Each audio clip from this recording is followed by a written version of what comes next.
for number 1 overall seeds come March. We've got Terrence Oglesby. We've got Geo Baker. My name is Greg Waddell. Let's get right into it. As we just mentioned, Houston went down today. Purdue survived. Alabama has been the hottest team in the country, but who is the best team in the country? T.O., what's your answer as of today, Sunday, January 22nd? Give me Bama. I mean, at this point, what they've been able to do to the past few opponents that they've played has been downright ridiculous. What are they, 20-piecing everybody they play? They beat LSU by damn near 100. And then they go and they beat Vanderbilt by 12 and then put 21 on Missouri at their place. And Mizzou has had success at their place. So the way they're playing, the way they're defending, that's the biggest difference. We remember this Alabama team from a few seasons ago that got a lot of hoopla and whatnot. They were top 10. They were going to make the Sweet Six or the Final Four. Everybody was picking. And what did they have in common with this team? They freaking defend. And they had a big guard in Herb Jones that could make things happen for everybody else. Bama has that. And I would venture to say offensively, Brandon Miller is much better than Herb Jones. Defensively, not quite, but he's not bad either. Alabama right now, in my opinion, guys, they deserve it, especially since right at Christmas, there's been nobody better. Give Alabama the number 1. Yeah, I think T.O. basically stole everything I was going to say. Damn it. Hey, start going to Geo first because I ramble. Listen, man, I mean, they won 7 straight SEC games by double digits. Like, just the way they're playing right now, they're connected. They got the length. They got the athleticism. They got the shooting ability. I mean, everything that they have right now. It's hard to argue against them being number 1, especially after seeing the way Purdue played today, the way Houston played today. If we're basing it off of right now, you've got to go with Alabama over those two, in my opinion.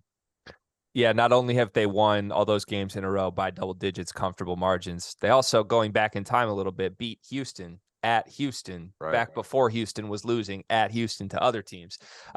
So should Bama be in their own tier at this point, or do you think there's arguments for other teams? Because I'm just looking at that group. You just referenced Purdue struggled today.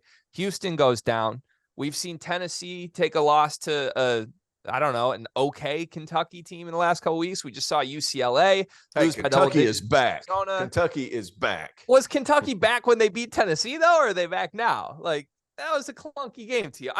I'm looking, who could we even make an argument for over Alabama right now? Because it's like, it's Houston, Purdue, Tennessee, Alabama. Are we throwing UConn back in there? Like, it kind of feels like Bama's. You can't have UConn in there. UConn over the last month. Are they even a top 25 team over the last month? No. Like, that's your issue. That's your issue. Now, are they going to be great by the end of the year? I really think UConn's going to be good. But I would say Purdue, Alabama. I'll throw Houston in there because I promise they'll be interested next game. But what about any Big 12 love? Any Big 12 love in there? I still like Kansas. I know that might be a crazy thing to say. I like Kansas too. I still like Kansas. And, Big 12 has all those teams. Hey, why aren't we talking about Kansas State being in that tier? Ooh. Like, why is there a reason for that? Are we anti-man-happy people? I'm a big man-happy person. Like, you got to throw Kansas State in that mix. I think that's pretty straightforward at this point, right? I think that's fair.